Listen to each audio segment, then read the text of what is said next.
guys, it's been a little bit since I filmed a Q&A. I always start my Q&As like this. I'm sorry, it's a really weird habit I've gotten myself into. Like usual, I asked you guys on Instagram for some questions, so let's see what we got. Also, I have a new mug, and it was kind of just like free swag, but I'm still really happy about it. I really love new mugs. The first question comes from French Obsessed, and she asks, for a Francophile who wants more to do in America that has stuff to do with France, what pastimes do you suggest? I'm not really sure I'm the best example to ask. I did find a group nearby that met regularly and spoke French and practiced French, but I never actually could make one of the meetings because they were always at weird times when I had other things. But if there's something like that near you, you know, those are really cool. I've heard a lot of people can get a lot of great experience from that. On top of that, online resources are just a complete wealth of possibilities. I'm sure there are a million and one, you know, clubs and resources like that you can find, Twitter groups. You can follow people on Twitter who are interested. A lot of people will hashtag that kind of thing, or you can find groups like maybe not necessarily businesses, but sort of organizations that promote French culture and French related things, and then you can find people within those potentially to connect with. I say this all the time also, but YouTube is a fantastic resource for finding communities as well as just finding, you know, content. If you're looking for stuff that maybe just you can enjoy as a Francophile, then YouTube has so much stuff. There are so many channels that talk about it. Fancy and Nancy, aka Citizen of the EU here on YouTube, she asks, would you and your husband consider moving to another country other than France or the US? Yes, I think we would. It is certain that the next few years will be in France. That's already kind of marked in the books. But after that point, I'm not sure. It just really depends on what career opportunities come up and yeah, where life takes us. Amara in Seattle, who is another YouTuber by the way, she asks, what is your favorite park in Paris? I think, I don't know. I'm gonna choose two that I've actually been to multiple times, but I really like the Jardin des Tuileries. For any of you guys who came to the meetup, that's where we had our meetup. It's very touristy. I'm definitely not gonna lie about that. It's probably, if you visit a park in Paris when you come here, it's probably gonna be that one. But there's a reason for that.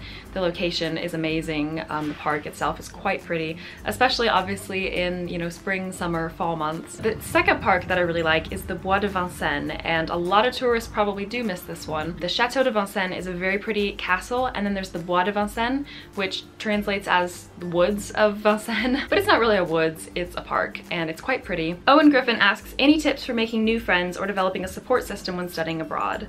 I actually did make an entire video about being new, and I think I did touch on making friends in a new place. I can't exactly remember everything I said in that, so I will just give a couple of tips here as well. The first thing I don't think I have mentioned in any videos, but I think it's important if you can. Obviously it's not completely in your control, but I think it's important to try to maintain good relationships with your roommates or the people that live around you. Especially if you live in student housing, these people are probably going to be in very similar situations to you. So try to the best of your abilities, as long as obviously they're receptive to that and they're good people, you know. But most of the time people are pretty decent. So try to maintain good relationships with them, because you do have to live with them and you do have to deal with them to some extent whether you want to or not. Obviously you do want to get out there and you do want to find people who you really do click with, whether you do with your roommates or not.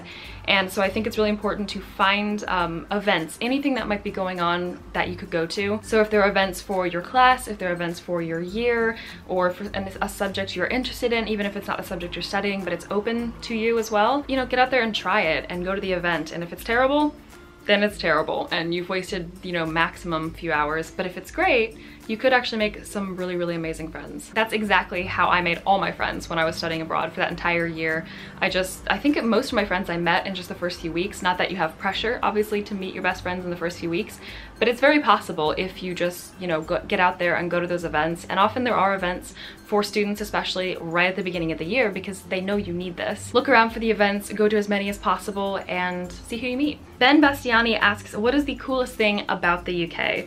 Okay, I haven't gotten a UK question for a while. I have to think about this one. The silly, naive, young girl that went to Bristol so many years ago wants to say the accents, because that was honestly one of the coolest things about it for me. And I mean, let's be real, the accents are pretty cool, especially for people who are not from the UK. But I want to be a little bit less shallow than that, so I'm gonna try and think of something else. It's weird because when I think back to my time in the UK and sort of just how I felt living there and how I felt being there, I think one of the things that transferred the most to me and that I really enjoyed the most was kind of just the chill nature of people.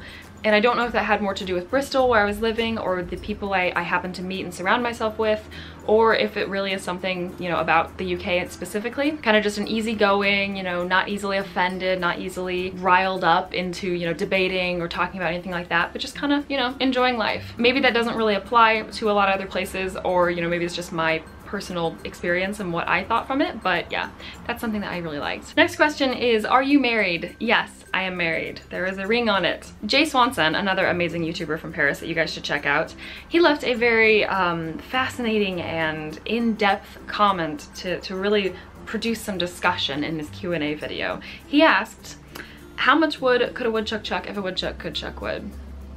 Thank you, Jay, for that beautiful thought out commentary. If you have something like really funny to add to that, leave it in the comments, because I haven't had my coffee yet, as you guys can see, so I'm not prepared to answer that. Thank you, Jay. You guys should all go check his channel out. Ramirez1291 asks, what piece of literature would you like to live out in real life and why? Oh, this is a cool question. Okay, so I'm having a problem here because a lot of the literature I really like is kind of tragic or just kind of difficult and something I wouldn't want to actually live out in real life. I think to be in a Jane Austen novel would be kind of cool because you have a lot, obviously, of, you know, class disparity and gender disparity and all those things that you had at that time in the UK and a lot of other places in the world. But at the same time, she's very clever, her writing style is clever, all of her characters are really fun. They cause a lot of trouble, as you do in any piece of literature, obviously, but they're fun people, and I think, yeah, I think that would be cool. And if by literature we can also include like mainstream popular literature, I'm gonna go with Harry Potter. Easy to Assemble asks, how do you like to celebrate your birthday? So for any of you guys who follow me on social media, you know that recently it was my birthday. I'm now 25. I'm a quarter of a century. How I like to celebrate varies year to year. It kind of just depends on where I am and who's around at the moment. Because I've moved around and because my friends have moved around, it varies on, you know, who I'm gonna spend it with and how I'm going to spend it.